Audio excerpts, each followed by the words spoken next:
Welcome back to Spec Dossier, where we peel back the specs and show you what a device actually feels like to use. Today we're diving into the Nokia Play 2 Max, a phone that's been stirring up serious curiosity online. Big battery, monster cameras, a 120Hz display, but how does it hold up when you put it in your hand? Stick with us, because some of these surprises may delight you, and others might give you pause. The first thing you notice is the design. This is a large, hefty slab. The price you pay for an 8,000 mAh battery and a 6.7-inch screen. The glass front feels premium, but the plastic frame and back are a reminder this is still aiming for affordability. In the hand, it's secure but not light. One-handed use can be tricky. There's no official IP rating, so while it can handle everyday splashes, you won't want to risk it at the pool. That display, though, is where Nokia is trying to hook you. A 120Hz IPS LCD panel at full HD plus resolution gives you smooth scrolling and responsive gaming. Colors are punchy for an LCD, and viewing angles are solid, but brightness outdoors could be higher. On a sunny day, you'll be squinting. It's a great panel for the price bracket, but not quite a AMOLED-level vividness. Under the hood, the Play 2 Max packs generous RAM and storage options. Up to 16GB RAM and 512GB storage, plus a microSD slot. In day-to-day use, it breezes through social apps, multitasking, and even moderate gaming. Push it harder with high-end games at max settings, and you'll feel it warm up, and the 120Hz refresh can drain the battery faster. It's capable but not invincible, and thermals are the main bottleneck. Software stays close to stock Android with light Nokia tweaks, which makes it clean and familiar. Updates are promised, but not as frequent as Google's or Samsung's, something to keep in mind if security patches matter to you. On the plus side, there's very little bloatware out of the box. Battery life is the headline feature.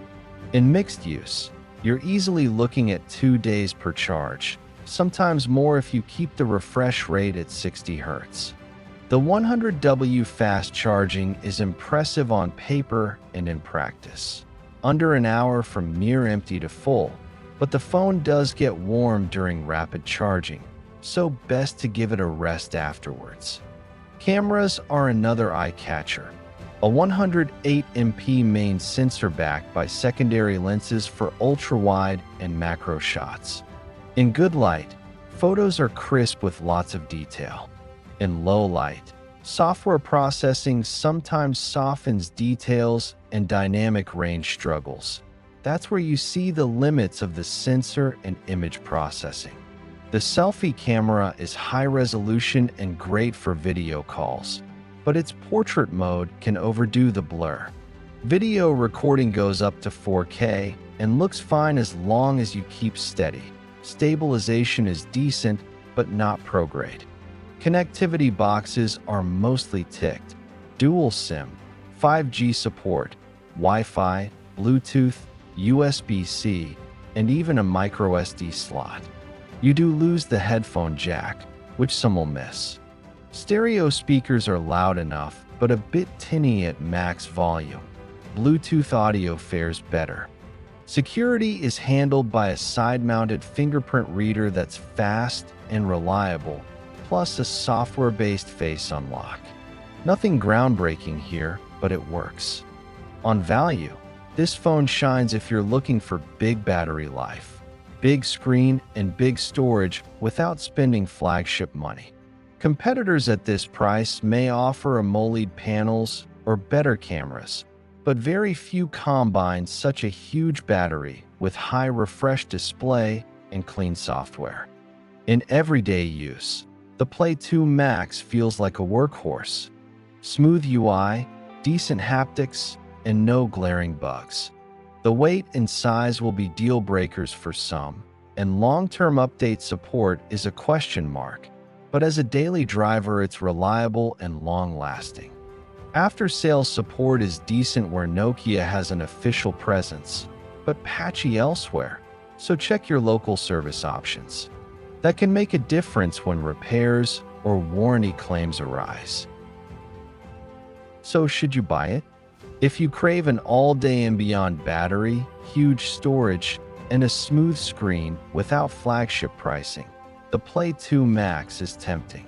If you're a low-light photography purist, an AMOLED lover, or you want guaranteed software updates for years, you might want to keep shopping. This has been Spec Dossier, your insider's look at what specs really mean in your pocket. If you found this breakdown helpful, stick around. Our next review has a twist you won't see coming.